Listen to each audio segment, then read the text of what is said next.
야곱의 인생을 한번 생각해 보세요. 아들 요셉을 잃어버리고 그가 죽었다라고 하는 생각을 가지고 평생을 살아갔을 것입니다.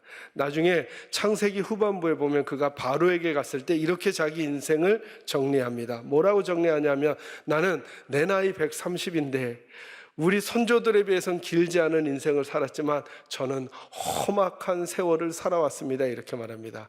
그 험악하다는 말을 영어서 표현을 보면 터프한 인생을 살았다는 거예요. 정말 순탄한 게 하나도 없었다는 거예요. 그의 말이 맞아요. 속고 속이면서 그의 인생을 살아온 그 야곱의 이야기. 그래서 어찌 보면 그 야곱이라고 하는 사람은 저희들과도 매우 비슷하면서도 그러나 저희들에게 매력적으로 보이지 않는 인물인 것 같아요. 그런데 왜 하나님은 이 사람을 그렇게도 중요하게 여겼을까? 그는 어떤 순간에도 무슨 수를 써서도 하나님의 복을 받고자 하는 모습이 그에게 있었기 때문에 그렇습니다. 그리고 오늘 본문은 어떤 본문이냐 하면, 수단과 방법을 가리지 아니하고 하나님의 복을 받았던 그가 이제 에서를 만나러 가는 것입니다. 이게 오늘 본문을 읽으면서 저의 첫 번째 물음표입니다. 여러분, 에서에게 가면 에서가 어떻게 맞아줄까요? 대답해 주세요. 1번, 아주 이렇게 반갑게 환대를 해준다. 2번, 야곱을 만나면 죽이려고 한다. 어떤 것일까요? 죽이려고 하겠죠. 근데 제 첫 번째 물음표는 이거예요. 그런데 왜 에서에게로 가려고 하냐는 거예요. 아니, 수단과 방법을 가리지 아니하고 재물을 모았거든요. 두 아내와 두 첩과 그리고 12명의 아들들을 낳았거든요. 그러면 형에게 돌아가면 죽을 것이 뻔한데 뭐하러 형에게로 갑니까? 다른 곳으로 가야죠. 여기 오늘 성경 본문에 깔려진 아주 의미심장한 내용이 있는 거예요. 이거죠. 야곱은 그곳으로 아니면 갈 곳이 없었다는 거예요. 형에게 죽임을 당할지언정 그곳이 그나마 제일 안정적이었다는 거죠. 이게 그의 삶의 벼랑 끝이에요. 수단과 방법을 가리지 아니하고 자기 힘으로 살아간 인생의 마지막 자리가 어디냐 하면 도무지 에서에게가 마지막 희망이 됐다는 거예요. 그나마 다른 곳은 희망이 없었다는 거예요. 그래서 어떤 학자가 그의 삶의 요 창세기 32장의 삶의 자리를 이런 이미지로 그렸어요. 앞에는 20년 동안 자기가 속여서 가슴을 아프게 만들었던 형이 있고, 그 뒤에는 누가 있냐면 20년 동안 자기를 속였던 라반이 뒤에 있다는 거예요. 뒤에는 라반이 있고 앞에는 에서가 있는 중간에 야곱의 이야기. 그게 오늘 본문 창세기 32장 21절에서 32절의 이야기인 거예요. 그가 오늘 어떤 일을 만나느냐 하면, 이제 그 에서를 만나기 전에도 그는 온갖 자기 꾀를 다 냅니다. 여러분, 야곱의 이름의 뜻이 뭐예요? 아시는 분 알려주세요. 제게. 네가 말해주세요 하지 마시고, 원래는 태어날 때 형의 뒤꿈치를 잡았다라는 뜻 때문에 야곱이라는 이름을 썼는데, 그 야곱의 가장 가까운 뜻은 뭐냐면 속이는 자예요. 속이는 자, 꾀가 많은 자, 잔재주를 부리는 자. 그래서 여러분, 이 야곱은 형을 만나러 갈 때도 잔재주를 부립니다. 어떻게 잔재주를 부리냐면 자기가 가지고 있는 모든 재산을 두 패로 나눕니다. 왜요? 한 덩어리로 갔다가 형에게 공격을 당하면 다 없어지니까 일단 두 패로 재물도 두 패로 나누고 사람들도, 식솔들도 두 패로 나눕니다. 그래서 일진을 먼저 보내서 형에게 말합니다. 이거 형님에게 드리려고 제가 하는 거예요 하면서 가족들과 함께 얼굴을 보이면 혹시 용서해 주지 않을까. 근데 만약에 용서해 주지 않고 그들을 공격해 버리면 뒤에 있는 팀하고 도망을 쳐서 또 그것도 하려고. 그런데 더 재밌는 건 뭐냐면 야곱의 모습은 이거예요. 일진을 앞에 보내고 이진을 보낸 다음에 자기 혼자 뒤에 남은 거예요. 최고로 안전한 방법을 마지막까지 쓴 거죠. 근데 그런 그에게 혼자 남았을 때 누가 나타나는가? 하나님의 사자가 나타납니다. 이 하나님의 사자는 하나님과 동일되기도 합니다. 근데 재밌는 장면이 자꾸 등장하는 거예요. 그 하나님의 사자와 이 사람 야곱이 씨름을 합니다. 그런데 이 하나님의 사람이 이기지 못할 것 같으니까 야곱의 환도뼈를 칩니다. 옛날 번역으로는. 그러니까 정강이 쪽, 이 절름발이가 되기 쉬운, 아마도 어떤 분들은 고관절 쪽이다 뭐 이런 표현을 쓰기도 하는데요. 그쪽을 내리쳐서 쓰지 못하게 만드는 일이 생깁니다. 그러는 갑자기 하나님이 이름을 물으십니다. 네 이름이 뭐냐? 그때 야곱이 저는 야곱입니다 라고 대답하니까 그의 이름을 바꿔주시는 일이 오늘 본문에 등장합니다. 근데 재밌죠? 야곱의 이름은 뭐라 그랬어요? 속이는 자라 그랬죠? 이스라엘은 무슨 뜻인가요? 하나님을 뭐한 자, 이긴 자라는 뜻이에요. 제게 제가 떠오르는 두 번째 물음표니까요. 사람이 하나님을 이길 수 있겠는가? 여러분 이 질문을 계속 가지고 오늘 설교를 한번 들어요. 사람이 하나님을 이길 수 있겠는가? 여러분 오늘 본문은 이런 얘기를 해주시는 거예요. 그의 인생은 복을 추구하는데 그의 이름처럼 수단과 방법을 가지 아니하고 속임을 통해 무엇인가를 얻었어요. 그런데 그 자리가 어떤 자리로 끝이 맺어지게 되느냐 하면 모든 것을 한순간에 잃어버릴 수 있는 순간의 자리가 오늘 본문이에요. 그리고 오늘 본문 이후부터 하나님은 그가 어떤 식으로 복을 추구해야만 정말로 하나님의 축복의 사람이 될 수 있는지를 알려주시는 본문인 거예요. 이게 오늘 저와 여러분에게 왜 중요한가? 저와 여러분도 어떤 식으로든 복받은 인생으로 살아가려고 몸부림치는 일주일을 살다가 이 자리에 오지 않았겠어요? 야곱처럼이라고 말하기는 좀 그렇겠지만 온갖 수단과 방법을 가리지 않고 이길 수 있다면, 더 많이 모을 수 있다면, 더 높게 올라가려면 그 방법을 선택했던 이들이 만약에 우리들이라면 우리들의 마지막도 이 야곱의 벼랑 끝이 될 수 있으니 그 방법 말고 야곱을 새로 빚으시는 하나님의 마음을 잘 살피셔서 어떻게 해야만 정말 축복의 사람이 될 수 있는지를 깨닫고 돌아가시는 은혜의 시간이 오늘이 되시기를 주의 이름으로 축원합니다. 첫 번째 말씀은 이거예요. 어디 보시냐면 24절에서 27절 말씀을 저와 함께 읽도록 하겠습니다. 말씀 같이 한번 읽어볼까요? 시작. 야곱은 홀로 남았더니 어떤 사람이 날이 새도록 야곱과 씨름하다가 자기가 야곱을 이기지 못하고 그가 야곱의 허벅지 관절을 치매 야곱의 허벅지 관절이 그 사람과 씨름할 때에 어긋났더라. 그가 이르되 날이 새려하니 나로 가게 하라. 야곱이 이르되 당신이 내게 축복하지 아니하면 가게 하지 아니하겠나이다. 그 사람이 그에게 이르되 내 이름이 무엇이냐? 그가 이르되 야곱이니이다. 아멘. 아멘. 첫 번째가 이거예요. 오늘 나눌 게.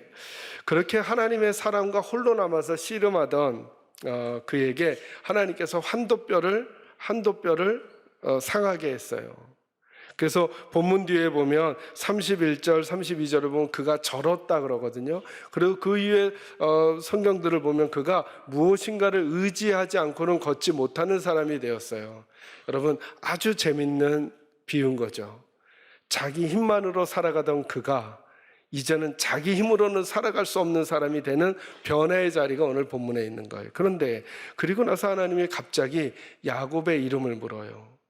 이제 야곱을 떠나가려고 하니까 야곱이 나를 축복하지 아니하면 내가 보내주지 않겠습니다. 그러면 그 다음 얘기는 어떻게 해야 돼요? 나 너 축복 안 해 를 말씀하시던가 그래 축복해 줄게 이렇게 말씀하셔야 되는데 갑자기 뭘 묻냐 하면 네 이름이 뭐야?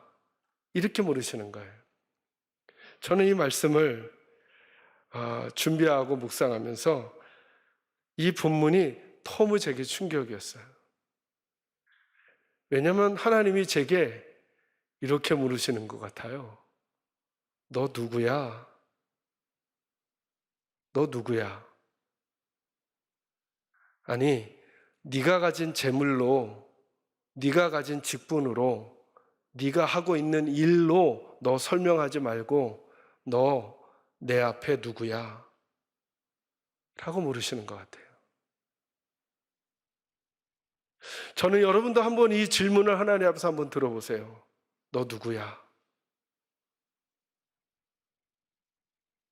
하나님이 만약에 이 시간에 여러분에게 너 누구니?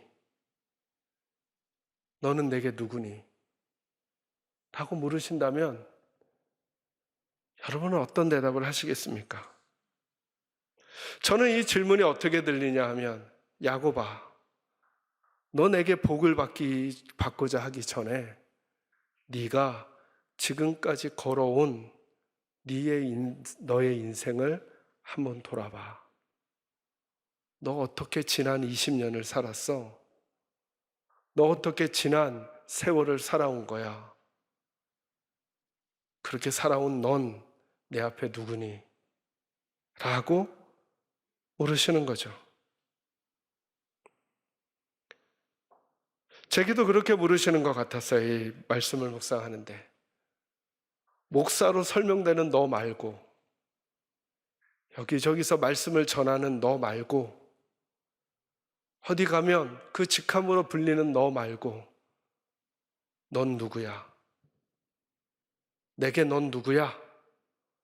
이런 질문처럼 들리는 거예요. 여러분은 누구세요?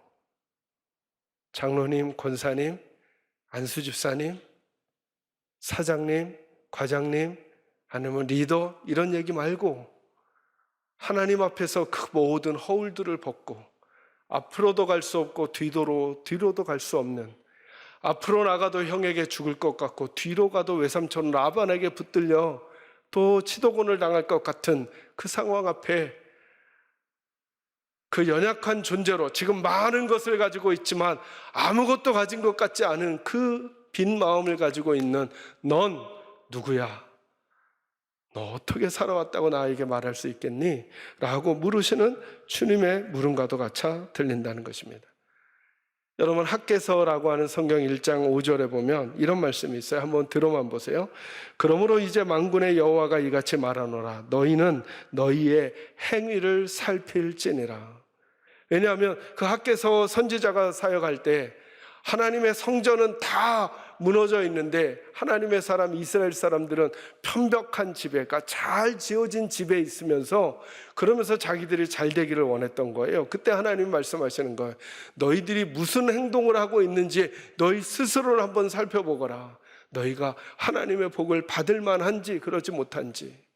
하나님의 성전은 잡초가 무성하고 하나님의 성전은 이렇게 무너져 있는데 너희는 너희의 배를 부르기 위해서 너희의 집안에 쌓아놓을 걸 쌓아놓고 아름답게 만들어 놓고는 정작 내 집은 이 정도밖에 해놓지 않았니? 라고 하는 게 학개서 선지자를 통해서 주시는 말씀이에요. 그러면서 말씀하세요. 너희는 너희의 행위를 살필지니라.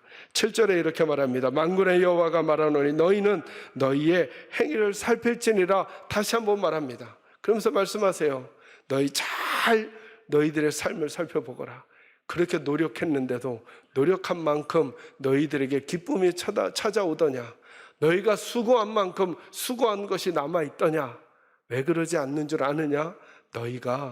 너희의 모습이 내게서 떠났기 때문이야 라고 말씀하시면서 너희는 진짜 누구니? 라고 물으시는 거예요. 여러분은 하나님 앞에 누구십니까? 우리 계산제일교 식구들은 하나님 앞에 누구입니까? 저는 하나님께서 이 야곱을 새롭게 빚으시면서 그 이름을 물어보시는 거예요. 내 이름이 뭐니? 넌 누구니? 그럴 때 저와 여러분은 어떤 대답을 할지를 한번 돌이켜보는 기회가 이 말씀을 통해 있기를 주의 이름으로 축원합니다. 두 번째는 이거예요. 27절 말씀 같이 읽어볼까요? 시작.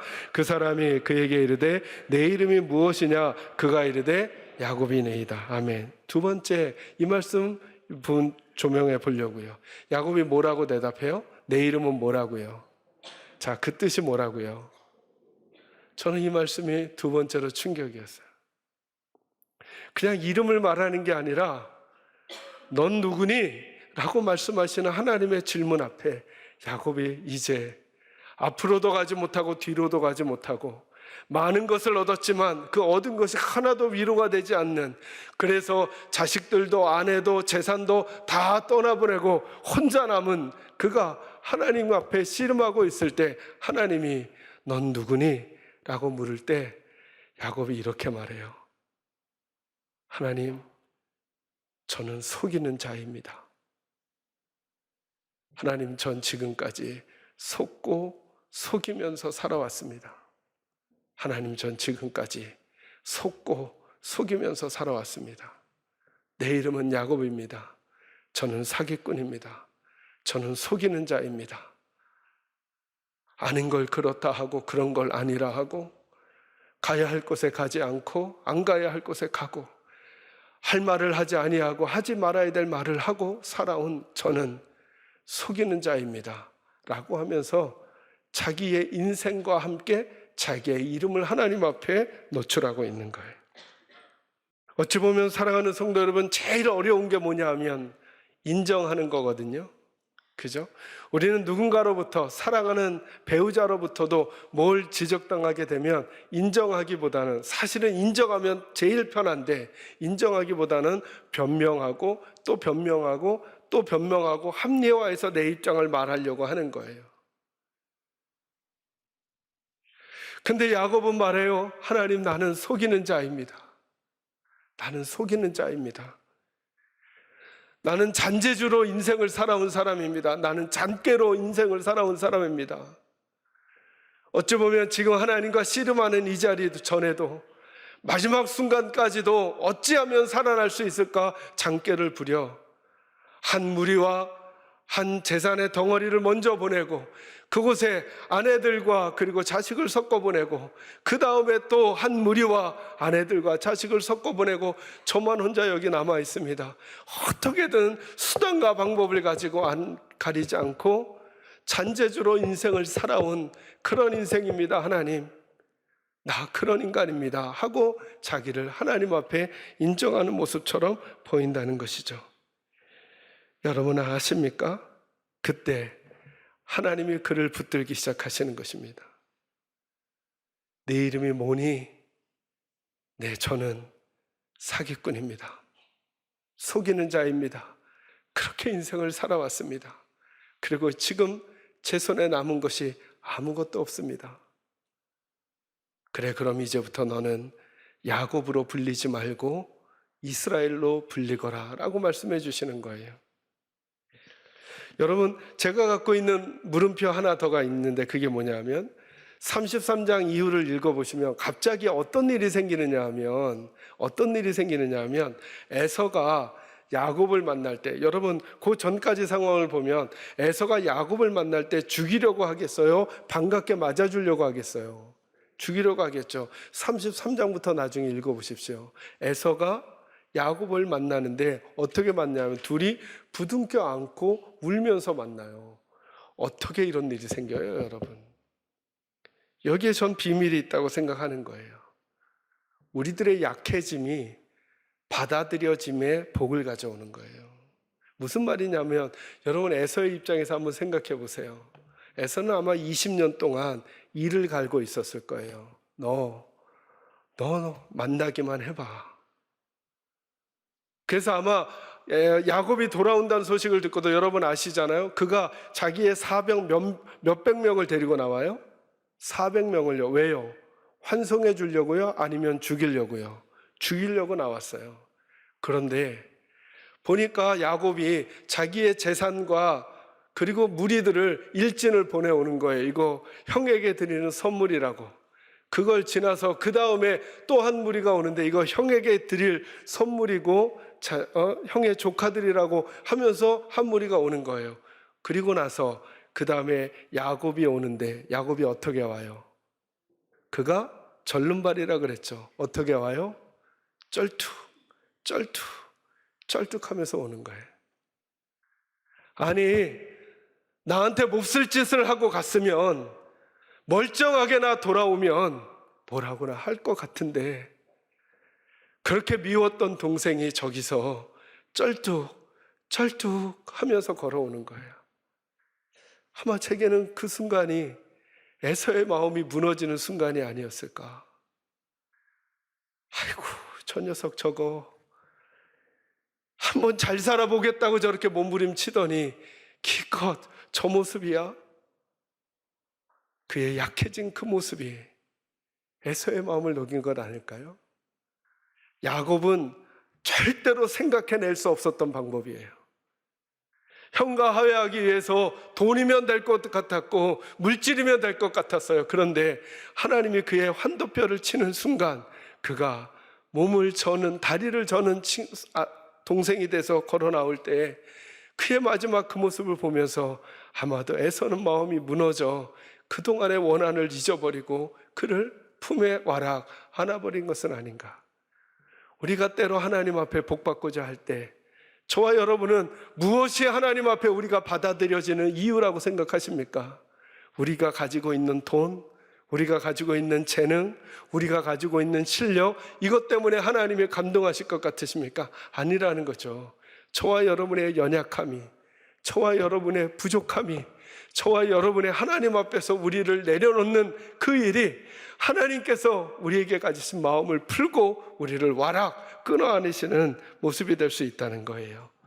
여러분, 이 본문 한번 같이 찾아볼까요? 시편 34편 18절 말씀은 찾아보겠습니다. 말씀 같이 읽어볼까요? 읽습니다. 시작. 여호와는 마음이 상한 자를 가까이 하시고 충심으로 통회하는 자를 구원하시는도다. 아멘. 뭐라고요? 여호와는 마음이 상한 자를 가까이 해주시고 충심으로 뭐 하는 자를요? 통회한다는 게 뭐예요? 자기를 인정하는 자를. 하나님, 저 이런 사람, 저 사기꾼이에요. 저 속이는 자예요. 저 잔깨로 살아온 사람이에요. 저 잔머리로 살아온 인생이에요. 나는 열심히 한다고 했지만 하나님이 너는 누구냐라고 말씀하시면 이 말밖에 할 수 없는 인생이에요. 이게 통회하는 거죠. 그 사람을 어떻게 해주신다고요? 구원해 주신다고요. 한 구절 더 볼까요? 시편 51편 17절 말씀 한번 보겠습니다. 같이 읽습니다. 시작. 하나님께서 구하시는 제사는 상한 심령이라. 하나님이여 상하고 통회하는 마음을 주께서 멸시하지 아니하시리이다. 아멘. 뭐라고요? 통회하는 마음을 하나님이 멸시하시지 않는데요. 어떻게 회복될 수 있는가? 어떻게 하나님께 다시 받아들여질 수 있는가? 여러분, 우리가 우리 자녀들을 보면 알 수 있어요. 여러분, 어떨 때 우리가 우리 자녀들을 받아들여주고 그들의 잘못과 실수 앞에서도 새로운 기회를 줄 수 있을까요? 그들이 변명할 때, 그들이 자기들을 합리화할 때, 아니죠. 엄마 잘못했어요. 아빠 제가 그랬어요. 그러면 끝나요. 그죠? 그걸 숨기려 하고, 그걸 포장하려고 하고, 그걸 변명하려고 할 때 새로운 출발의 시간이 자꾸 늦어지는 거죠. 하나님 앞에서도 마찬가지인 거예요. 우리의 연약함을 드러내 드릴 때, 우리의 부족을 인정할 때, 나의 잘못을 인정할 때, 거기가 하나님께 우리가 받아들여지고 하나님 안에서 새로운 출발이 가능한 자리죠. 새로운 출발을 사모하는 계산절개 식구 여러분, 여러분에게 이 음성이 들려지기를 주의 이름으로 축원합니다. 마지막 세 번째는 이거예요. 이스라엘이라고 하는 이름의 뜻이 뭐라고요? 하나님을 뭐한 자? 이긴 자. 질문요, 마지막 물음표. 과연 사람이 하나님을 이길 수 있을까요? 이길 수 없죠. 그래서 깨달아졌어요. 아니구나. 야곱이 하나님을 이긴 게 아니라 그의 연약함의 토로함과 그의 인생에 대한 후회와 하나님 앞에서 정직한 무릎 꿇음 앞에 하나님이 야곱에게 어떻게 해주신 걸까요? 져주신 거예요. 야곱이 하나님을 이긴 게 아니라 하나님이 야곱에게 져주신 거죠. 그러니까 이스라엘은 이름을 바르게 해석해야죠. 하나님을 이긴 자가 아니라 하나님이 져주신 사람이 된 거예요. 이제 하나님이 말씀하시는 거예요. 야곱에게. 야곱아, 앞으로 내가 너에게 져주마. 내가 너에게 져주마. 말씀을 묵상하다가 하나가 더 깨달아졌어요. 하나님이 우리에게 져주신다는 게 무슨 뜻이에요? 우리를 은혜로 봐주신다는 거예요. 하나님이 우리에게 져주신 거예요. 여러분, 하나님이 우리를 이기셨잖아요. 그럼 우리 살지 못해요. 설 수 없어요. 하나님이 우리에게 져주셨기 때문에, 그 은혜 때문에 우리가 지금도 서 있고 앞으로도 서게 될 거예요. 은혜 아니면 설 수도 없었어요. 은혜 아니면 설 수 없게 될 거예요. 그러니 이스라엘이라고 하는 이름은 오늘 저와 여러분에게 적용되면서 하나님이 져주신 사람들, 하나님이 은혜로 붙드시고 있는 사람들이 바로 저희들이라는 걸 알려주시는 거죠. 거기만이 저와 여러분, 우리 가정, 우리 인생에 새로운 출발이 가능하다는 사실을 잊지 마시고 우리 주님 꼭 붙드시고 살아가시는 우리 식구들 되기를 주의 이름으로 축원합니다.